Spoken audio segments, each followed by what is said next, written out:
key introductory teachings given by the Lord.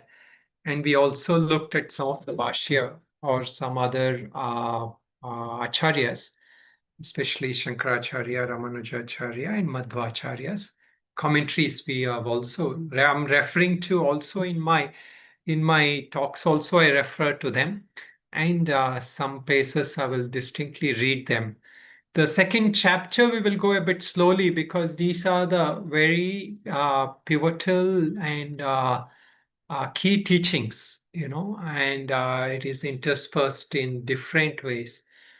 And this will be interspersed in different ways in the rest of the Bhagavad Gita. So it is where I will probably deliberate a little bit, and sometimes some classes will just look at a couple of shlokas, or sometimes even just one shloka.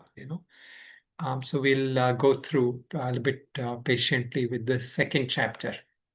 And then the rest of the chapters, we can do more shlokas at a time. So, okay, we have now looked at the teachings that has the Lord given. And here in the first aspect, he has pointed out that entity which transmigrates, dehinosmin yata dehe, kaumaram yavanam, the one who goes through Kaumara, Yavana, Jara, the youth, old age, and childhood, old age, and youth. So he has already pointed out. And then he says, Tatha dehantara prapti dhiras tatra namuyate. He not just it is transitioning in this life from childhood to adult to old age.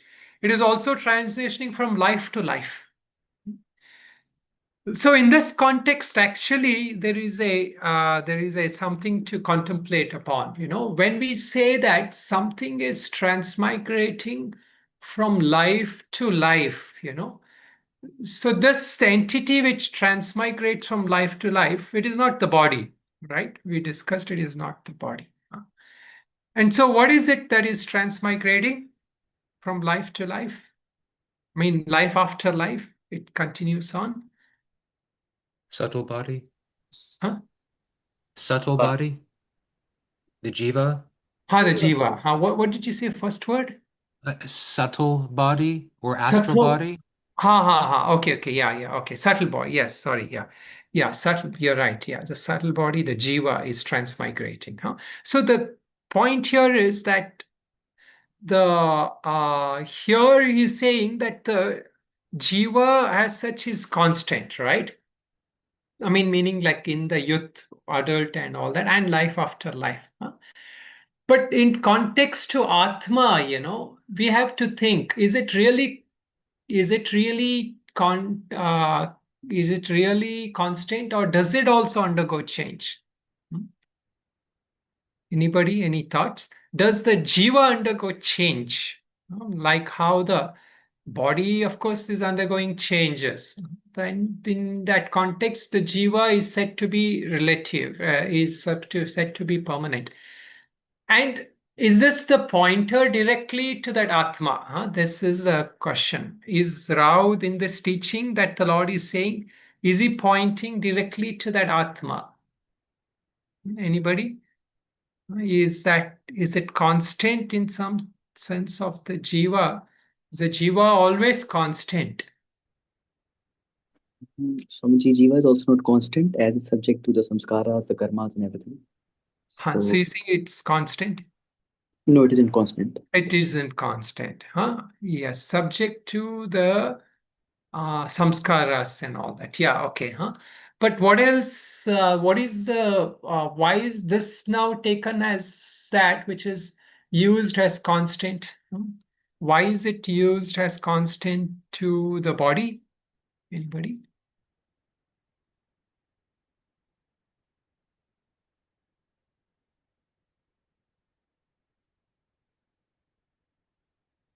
Okay. So because the consciousness it has no birth and death. There is no birth and death, so it remains the same always. You saying the jiva, is it? Yes, the jivatma. The jiva. So actually, what is happening here is that consciousness when we say, we are not referring to the jiva in general. But here what is happening is that jiva is actually relatively permanent. It is not like permanent has consciousness. See, that which is supposed to be in transmigration, the journey. See, you'll hear this in some spiritual people talk like this. They say that, I'm learning life after life. So in this life, I've come to learn this lesson. Next life. So that is the truth in context of jiva. Like when you recognize yourself as this transmigratory soul, then you're learning every life something. There are lessons you learn in this life, then the next life. So this is a journey. But when you are trying to understand who is that consciousness, what is the consciousness? The consciousness is not going through this learning process, life after life. The consciousness is already Nitya Shuddha Mukta Buddha. It is already away, it is already pure, it is self-realized in that sense. It doesn't need realization. So the point here that is mentioned is that we are undergoing change in the body. From that relative context, there is a soul which is not undergoing that kind of change. It moves from life to life as the same entity. That identification with that subtle body remains the same until we are completely realized. But the point here is the jiva, as one of you mentioned, it also is gathering new samskaras. It is gathering new things. So when we say, somebody is so sattvic, somebody is such a mahatma, such a saint, and somebody is such a sinner, we are talking from that point of that sukshma sharira, that samskaras, those conditioning that the person has. So from that context is what we are defining people. And there is still differences. Even at the level of jivas, there is differences. That is why we say sometimes, some child are born as child prodigies in some field, right? Some children, they can't learn certain things, some areas. So this difference is at that level of that antakarana, that's subtle mind.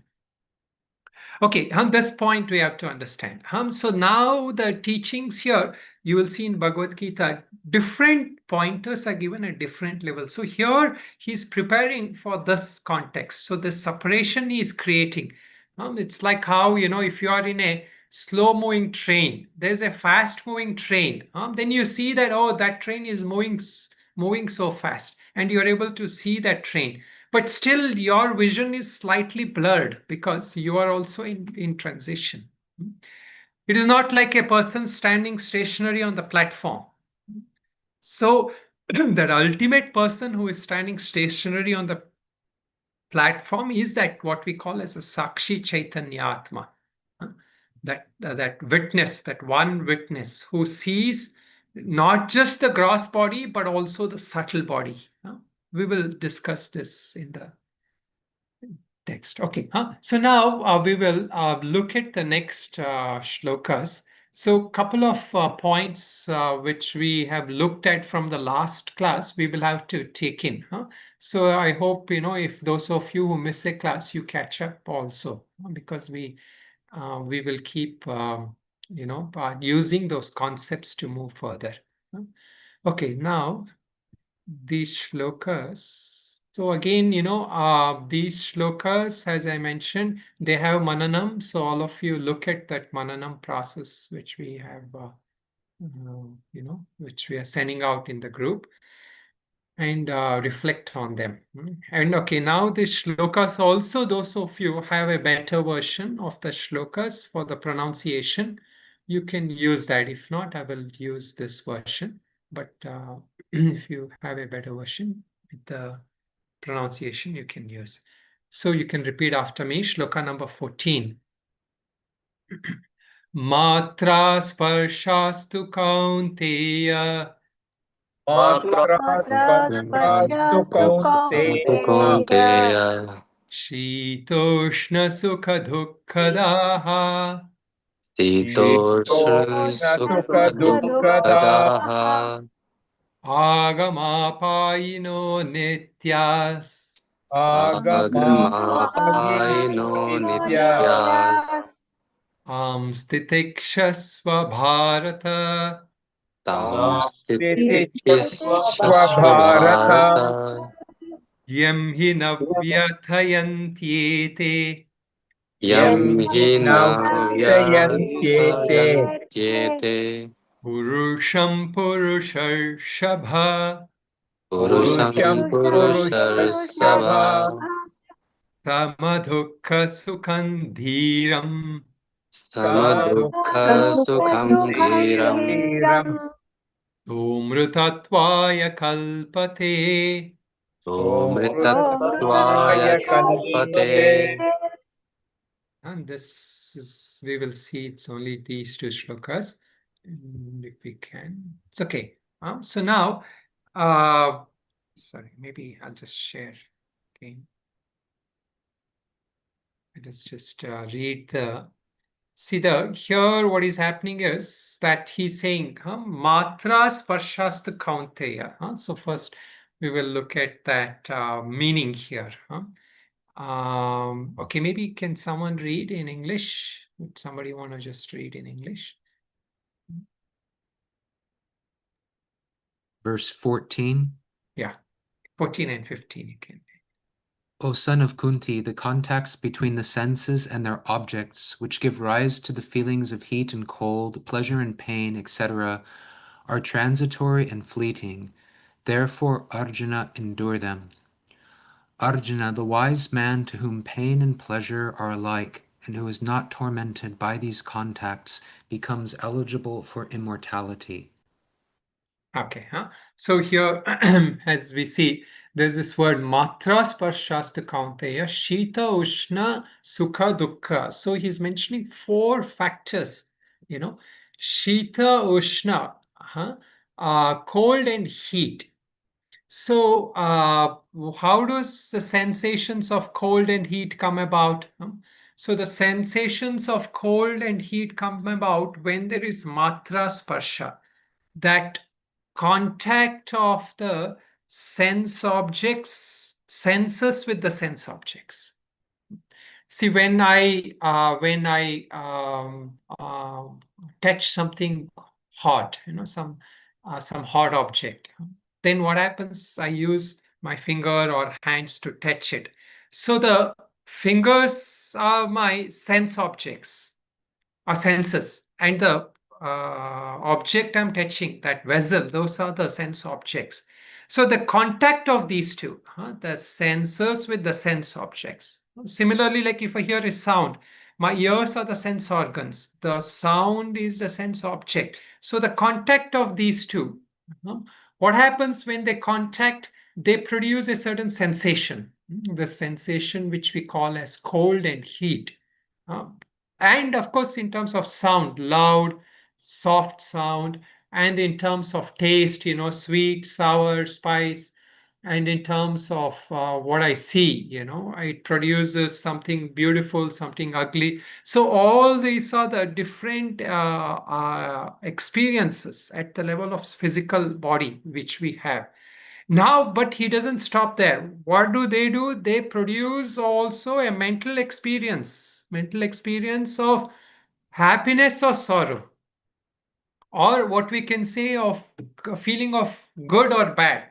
Everything we experience, So matra spashastu kaunteya shitoshna sukha dukkadaha. Now this is what, like if you look at the in nature, what is again he pointing out to is that this aspect of change.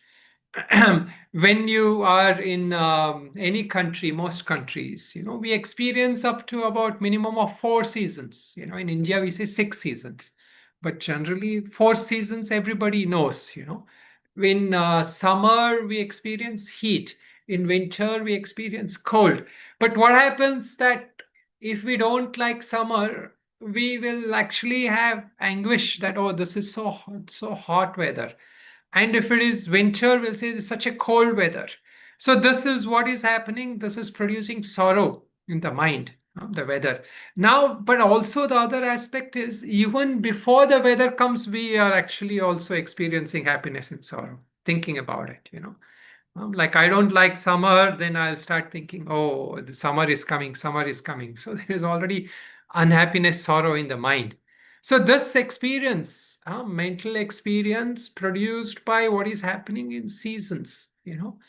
So thus what he's saying is these have one quality.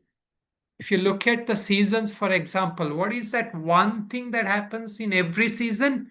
Is that season will change. No season will ever remain forever, right? Seasons will always change.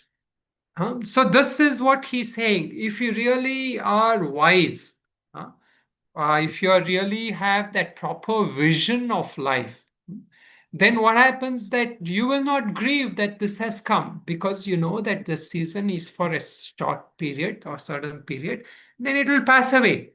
So everything in life has this nature of coming and going. Agama paino nityam. Agama, it comes. Paino, it is like comes and goes. Everything we can say comes and goes or rises and falls. This is the nature of the whole Prakriti. I gave the example of seasons, but you can expand it. Everything in this world, matter, anything that has this constituents of the five elements, they will undergo change. Okay, so do we stop there? Is that all that Prakriti? No, there is also one more aspect here. This is also in relation to our mind. Even our mind also, thoughts are undergoing change, feelings are undergoing change. Every moment there is a thought coming and going. We actually can see this aspect of change more clearly in our mind. But yet the mind is where we don't observe the change. We can observe like when a child becomes a young adult, we say, oh, this child has become such a wonderful, big girl or boy now. But we don't see that changes that's happening at the level of the mind. And this change in the level of mind is where a sadhaka is more interested in. A real practitioner is not so much interested in all the changes that's happening. Somebody came to see me after 3 years here. I've been here in near the Himalayas. And so when I came here 3-4 years back, there were very few buildings and all. So there's been a lot of development. So so much change has happened, so much this thing has happened and all that, right? So they were observing that outward change in the matter. More houses has come, more buildings has come, more roads has come. So this is a change that the whole society is always interested in. From the level of society, we are always measuring change at the physical and gross level. A sadhaka is not so much interested in that. A sadhaka is more interested in the change that's happening at the level of the mind. Now that there is change that is happening at the level of thoughts and feelings, which are very fast. And then there is change that's happening at the level of patterns, samskaras, conditionings. And that is much more harder to see and to initiate. So here what the Lord is saying is that heat and cold, and all sense of sensory experiences, this is constantly happening. So we can observe this. And if you resist that, what happens? Life becomes very unbearable at that level. Life is life because it is changing. What we call as life, it is that because it is constantly changing. Acceptance of this change is the first portal to peace. If we don't accept change, especially as we get older, like when we are young, we are keen to grow up. As we get old, we don't want to get older, right? So there the resistance is more. So there is where we have to bring in that acceptance, that sense of letting go, or what we better say is letting be. That is the rule of nature. That Prakriti, there's one constant aspect in Prakriti, and that is change. So this point he's mentioning.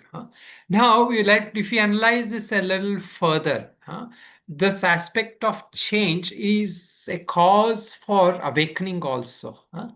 It comes from the Sankhya, and especially in Buddhism, it is one of the essential characteristics of existence a practitioner learns to see and awaken to. That thing is called as tilakkhana, especially in practices such as vipassana and all that. That is all people do. They watch just that, they're observing, practicing that aspect of change at the level of body, the four foundations which Buddha gave, the level of body, feelings, and mind, Dhamma, and unconditioned. So these are they're constantly observing that mindfulness at those points, starting with the body sensation. So every part of the body constantly experience change. But the reality is that what there it is not mentioned that clearly, but here in Vedanta we say is why do we awaken is because when we see that change, that there is a constant entity which is stationary, which is observer, which is able to see and separate from that change. So the observer of that change is not changing. The one who is observing that change is not changing. And when we realize that, that is when awakening happens, at least an insightful awakening happens to many practitioners. So, so this is that point that, when we are now the other point related to this is that this is what Shankaracharya says, that cold produces some pleasure. But that same cold can produce pain at sometimes, right? Like, for example, in summer, we enjoy having some cool air, or some people have ACs and all, right? So the fan, AC, so these are cooling things. You enjoy that cool air. But that same cold, will cause pain when it is winter. So that specific object, will actually cause happiness sometimes and pain in other times. And this also applies to people, that some person or some individual may be the cause of our happiness at one point in our life. But that same person can also be the cause of unhappiness at another point in life. So that objects have that quality that they will produce a different kind of effect on that mind. Now, the other point Shankaracharya mentions is that happiness and sorrow by its own nature will not change. The nature of happiness will always be happiness. So whenever you recognize happiness, you know this is happiness. Whenever you recognize sadness, you realize that this is sadness. So the essential nature of happiness and sadness will not change. So now the point is that if my senses are experiencing the sense objects, if my senses hear some sound, like let's say a irritating noise, then I keep hearing, then at some point that contact will stop. Either I'll go away or they will stop. So that contact will stop. Or at least if not anything, you will get earplugs or something, and you don't hear that contact, because they are of the nature of coming and going. They will always be there. Now, if you really look at it, that how is this experience produced from a very basic level? We don't need to look at the level of Atma and all that, but is that just the contact of sense object with object? Is that senses with objects? Is that the cause of pain? Where is this pain produced? That is the first level of teaching that the Lord is trying to address. So where is it produced? Anybody wants to guess? Is it produced actually in the senses itself, or is it produced somewhere else?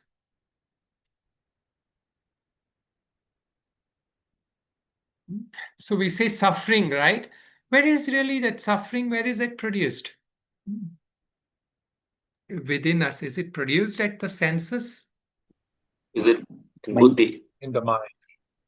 In the mind, So that experience is actually in the mind. So this is where, we are trying to address it. That what is called here as that agama paino nityam. The objects are coming and going.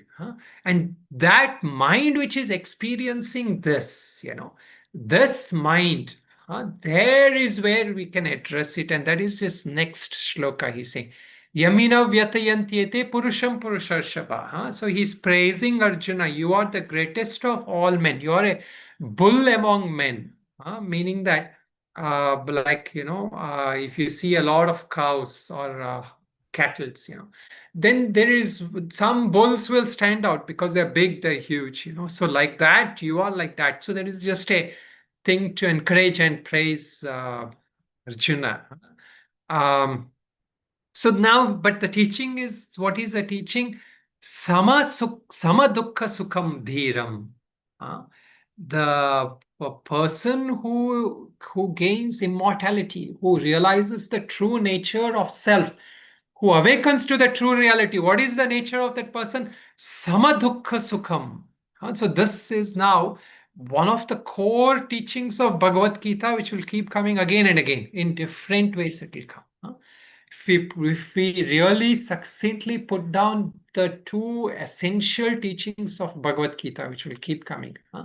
The first is karma yoga. Everyone has to do their duty, and when you do your duty, you do it selflessly, or you do it without expecting the results. That is a guaranteed prescription for peace.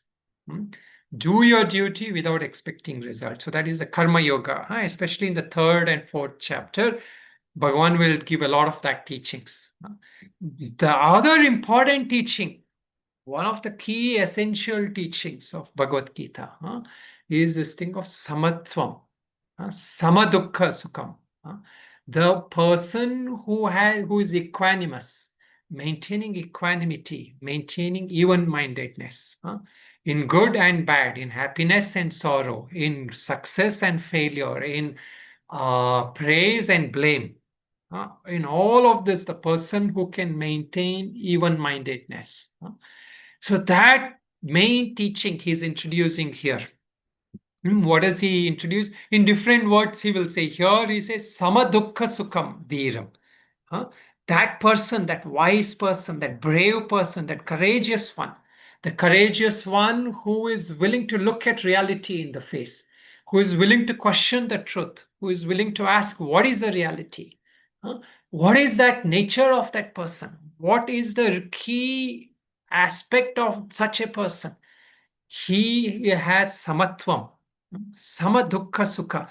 In happiness and sorrow, there is an inner aspect of his intellect, actually, more than the mind. Here we can say it is that inner aspect of intellect. At the level of mind, that person might complain, this is happening to the body, that is happening. He may express that problem, he may express that difficulty. But at level of intellect, that person is not shaken. That knowledge is so strong, is so firm that he or she is not shaken by that.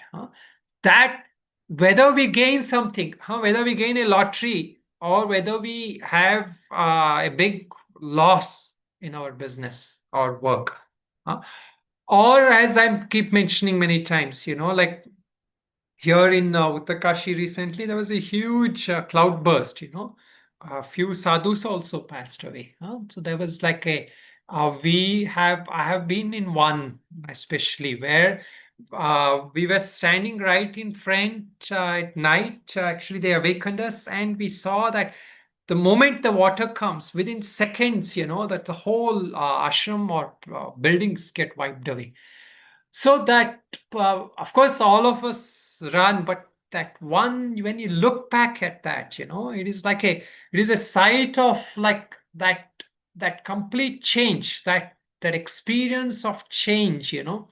It's very hard to fathom change in our life.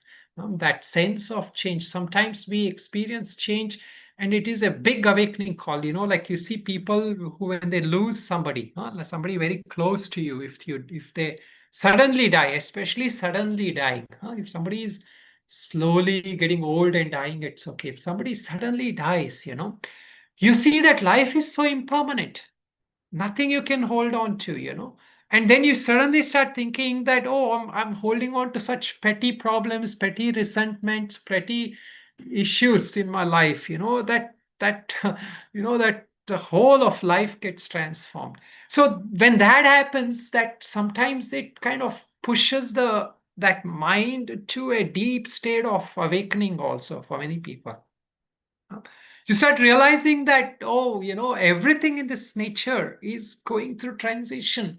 So there's really no point, even if somebody comes and tells you, like, I will give you $1 million or whatever, or even if you find the best, whatever partner or work employee or whatever in life, that rejoicing also, it's like not like the outer, it can be an outer rejoicing, but inwardly your mind is not kind of carried on by that experience. It doesn't like go up and down like the waves. So this is the main thing that again and again in different texts, we have to meditate, we have to contemplate on in our life. That coming and going, everything is of the nature of agama payino nityam. It is anitya. Anityam is the same thing that in Buddha taught, that aspect of watching that reality of anicca in Pali, he called it. That is that what is this anitya? This anitya is happening at everything, he says, conditioning thing, all conditioned things, meaning everything that that has an aspect of arising. Anything that arises is going to change, is going to go away. Nothing, whether physical form, emotion, or nothing will last forever. So now one of the things is we can grieve about it. We may feel that this is happening, and but what is really happening is at the level of the Panchamahabhutra, the 5 elements, there is that aspect of tanmatras. There's a subtle, those are the subtle manifestations. So what is close to the tanmatra is the mind, ahankara. So when that identification of the ahankara comes with that tanmatras, the body, mind, and all that, it starts owning up. So if those of you who know the chart, the first thing after buddhi, the prakriti, the first evolute of prakriti. Starts from that buddhi, and from there comes the ahankara. Mahat, from that mahat comes the ahankara. Then the ahankara is where, it gets identified with the mind, with the tanmatras and all that, and it owns up that. And when that ahankara comes, because that essence of ahankara is based on that consciousness. See, when I say ego, that essence of ego is what? That essence of ego is consciousness. But what happens is when that ego identifies with the mind and the body, then it tends to think that, oh, the mind and body is also permanent. The mind and body is also real, like, because it has an essential nature of consciousness as being real. I as Atma, I'm real. As Atma, I'm permanent, eternal. Sat, as we say, ever existing. But the sense of Sat gets translated, or it gets superimposed on this body and mind. So this superimposition of this Atma with the Anatma, this Nitya with the Anitya, is where all these problems are coming. So what happens when this Atma and Anatma is mixed together? What is the means for separating this?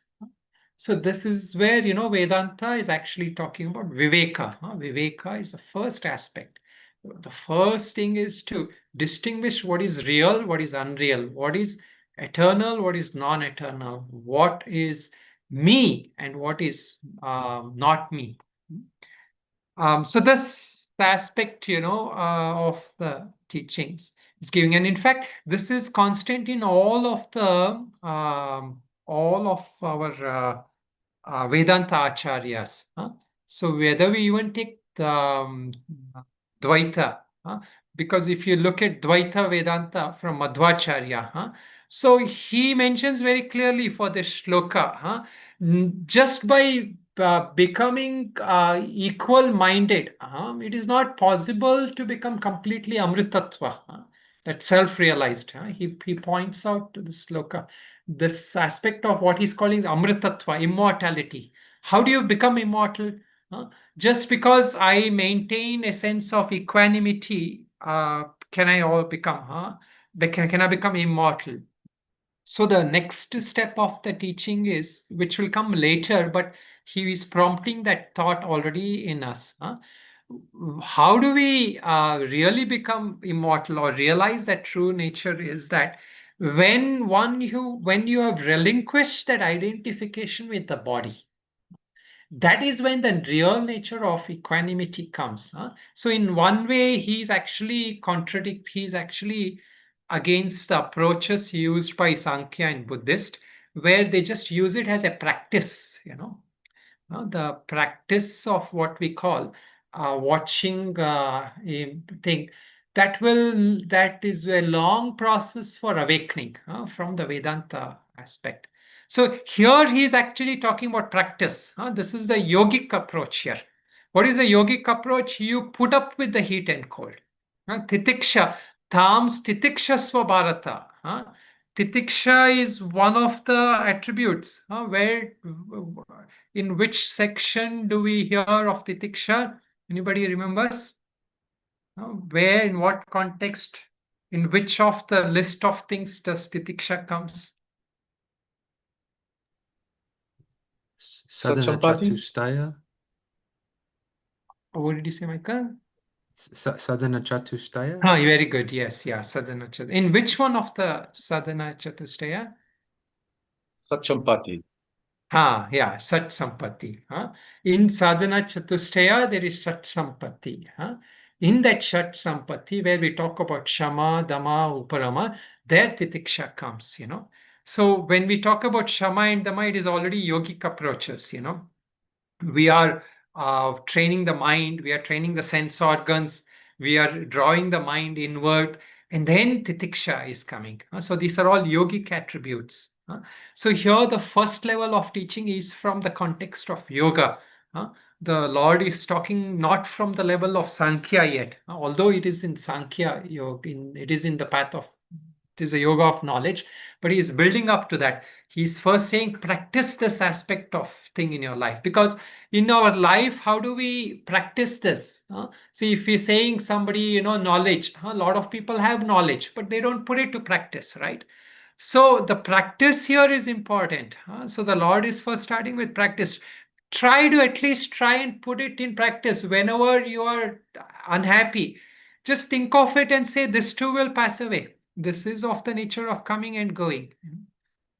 When you think of, when you experience even excitement, some extreme excitement, we have to practice it. Actually, it is easier to practice when you're extremely excited, when something extremely excitement comes, we have to learn to practice that, see that aspect of dukkha. I will just introduce this thing and we can contemplate in the next class, more. So the aspect of dukkha, when we say dukkha, from the Yoga Sutras, there are three aspects of dukkha. Dukkha is experienced in three different ways. That sorrow. Anybody remembers? How are the three ways we experience sorrow?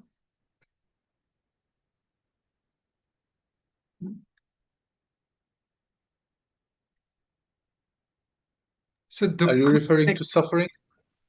What? To suffering.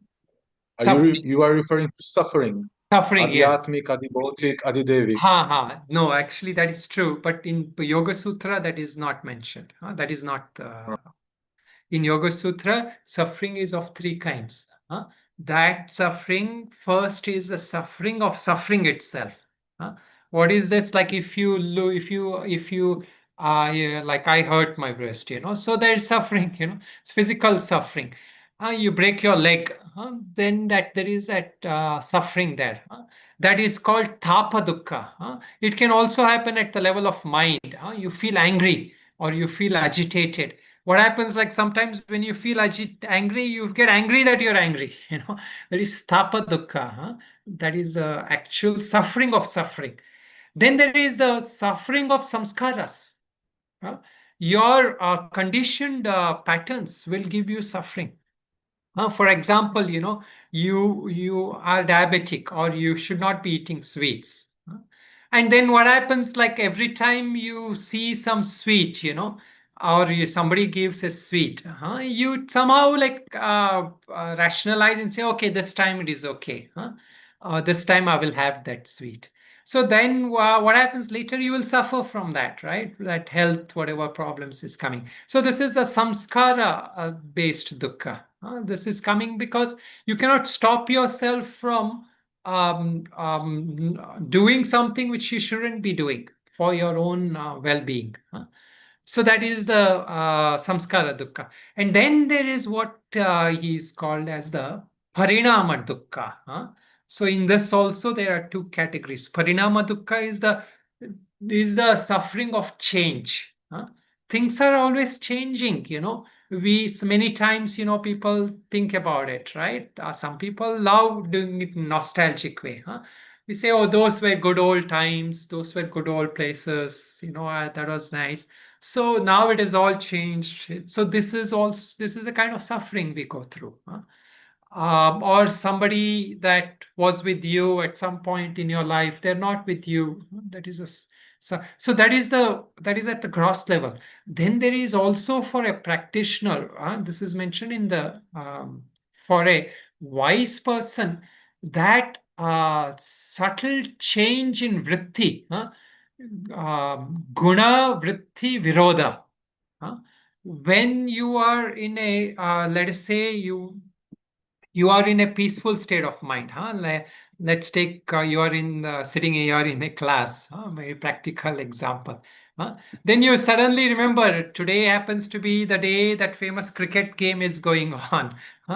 And or something that something you think of your phone and you start scrolling through the phone. So what happens? You are in a sattvic state. You are able to imbibe the teaching. Once you started looking at your phone and going through different things in the phone, the rajasic has come. So the rajasic is now fighting with your sattvic mind. So there is a very subtle change of gunas that has happened. You were meditating or you're listening here to the class, that sattvic state was there. Now that you're looking at the phone, the rajasic state has come. Now what happens? You try to bring the mind back to listen to the class, it is more agitated. Because the rajasic is now taken over. So that kind of a change in the gunas at the level of the mind, So that also is suffering. And that is for a subtle minded person, that kind of thing is also suffering. So those are the three different things. And there is also another kind of way to look at these things, that when we experience whatever kind of change, this is what will come in the next shloka. That first thing is, of course, we have to practice titiksha. One of the things that is happening is when we are caught up with that change, we are mixing we are mixing two orders of reality. Or we are mixing the unreality with reality. This is the next shloka, which is a very beautiful shloka. And Shankaracharya has a very extensive bhashya on that. We will look at it in the next class. It is one of the very key shloka and very hard to unravel. Thanks to all the acharyas, we are able to understand that. That mixing up of realities. the mixing up of the higher reality with the lower reality, or the reality with the unreality. That is one of the key causes of sorrow. And now that is, we will look at it from the point of wisdom, from the point of knowledge. So this first instruction he is giving is from the point of yoga, from the point of practice. Try to practice even-mindedness, good or bad. Labha, labho, jaya, jaya, it will come later.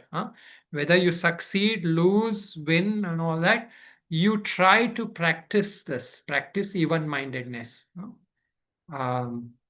This is one of the definition he gives for yoga later. Samatvam yoga uchyate. Later it will come. 48 shloka. Shloka number 48 he says. He says yoga is the practice of even-mindedness, or equanimity is yoga, he says. That state of equanimous mind is yoga. Okay, so any questions people have? Anybody has any?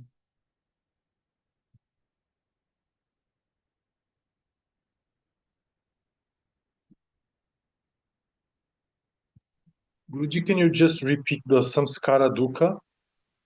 Yeah, so the samskara dukkha is that suffering caused by our own conditioning, our thought patterns, especially vasanas, our bad kleshas and vasanas, they cause pain, they cause suffering because they force us to do what we don't want to do for our well-being.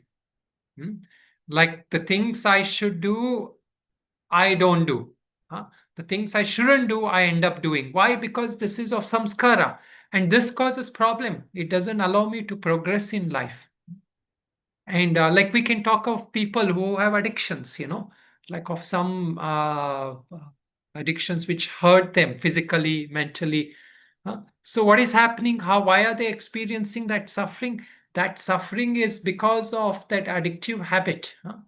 So that addictive habit is the samskara dukkha, that suffering caused by addictions.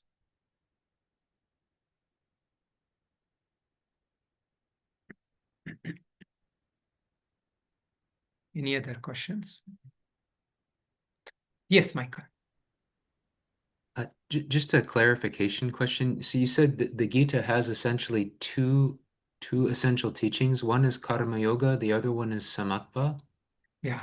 I mean, this is more from the where there are a lot of other things also which will come again and again. But the most essential points, the unique things that is pointed out here, is that karma yoga. Karma yoga is not something that is there easily there in all other scriptures. And samatvam also, that again and again he brings this point of maintaining equanimity. So this samatvam here actually has two ways in which he explains samatvam. In some places he explains it from a yogic context. And in some places, he explains it from a jnana yoga perspective, from the wisdom aspect.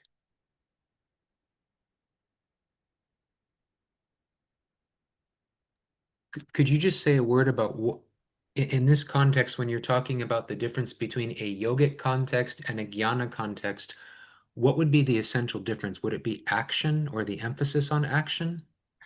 It is more like a practice and knowledge, So something I'll have to practice again and again to abide in that, for it to become my quality.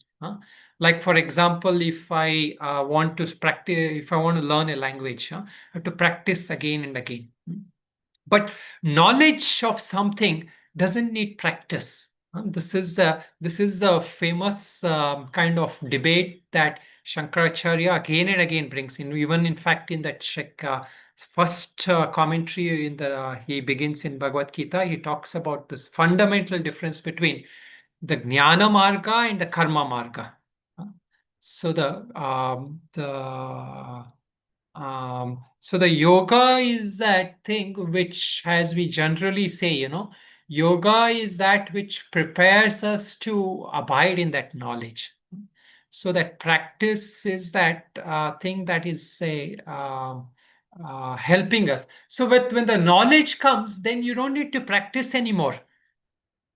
That knowledge, the power of knowledge is that it is so transformative that it will change you. Meaning not just knowledge at that intellectual level here, that knowledge that becomes our own realization. So he brings it out in that perspective of knowledge, in that sense of he will use certain logic, and more importantly, he will use it, the not just him, or the other acharyas do that more.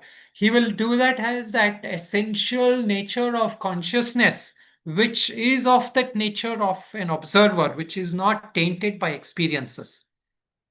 So once we realize that that essential nature of consciousness does not undergo happiness and sadness, that that kind of a contemplation. There also there is that practice we say of contemplating, but for a prepared mind, once they hear that that knowledge, that becomes their thing. They don't need to again hear. They need practice that again and again.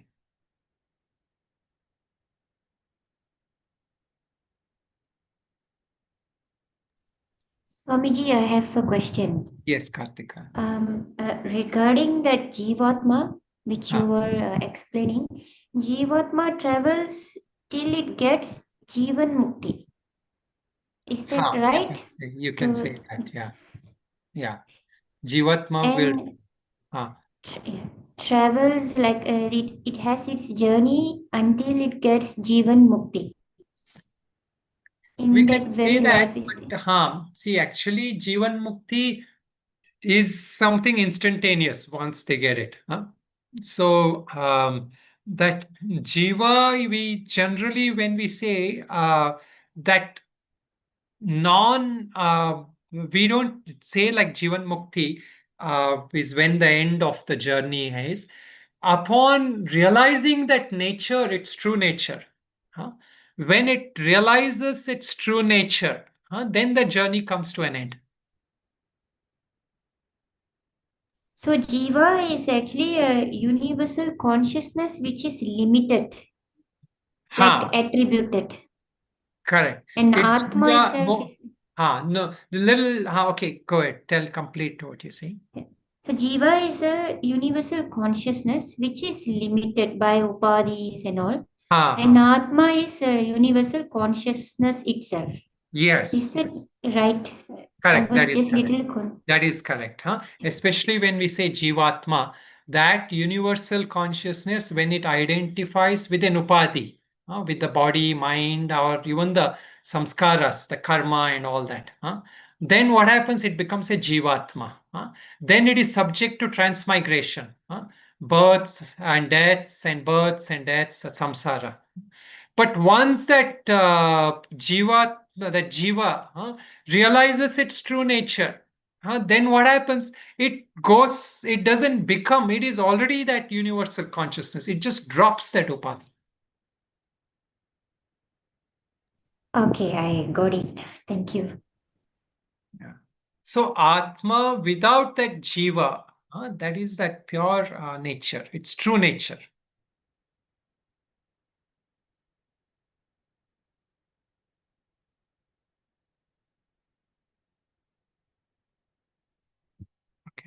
We had a question in our Mananam. So this is something, we can contemplate. In the Shloka 13, it came. What does it mean to me to remain mentally steady amidst all physical and other transformations, knowing that everything in nature is constantly undergoing change? This is something that to contemplate. What does it mean to me? How can I practice this aspect of being mentally steady? Mentally, this one, and also that can we also observe not just that thing about physical changes, but how my mental states are changing. This is some practice which we all should do. You wake up in the morning, try to see what is your mental state. Then every point in time, just check how is my mental state now. Like you're at work, How is your mental state? You can, if you want, simplify it. You can say, am I happy, unhappy? Or if you have some knowledge, you can say, is it sattvic, is it tamasic, is it rajasic? What is the mental state I'm going through? So, see, if you constantly do this, then there is this aspect of where you slowly start seeing this is constantly changing. And that identification with that mental state will reduce.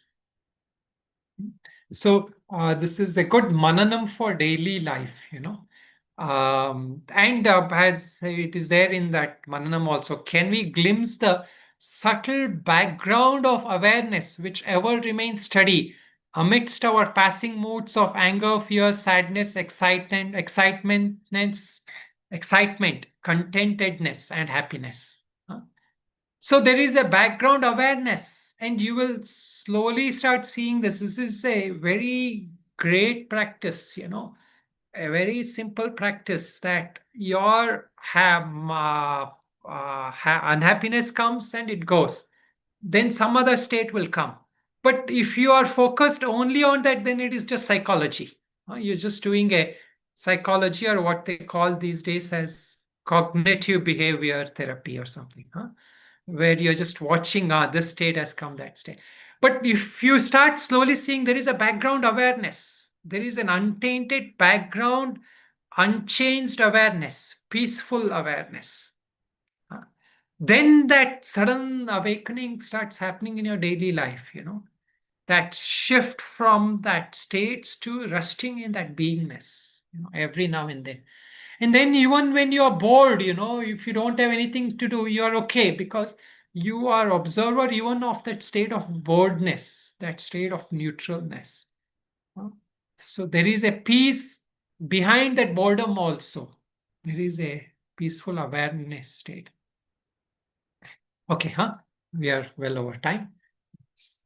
Om Purnamada Purnamidam Purnat Purnamudachyate Purnasya Purnamadaya Purnamevavashishyate.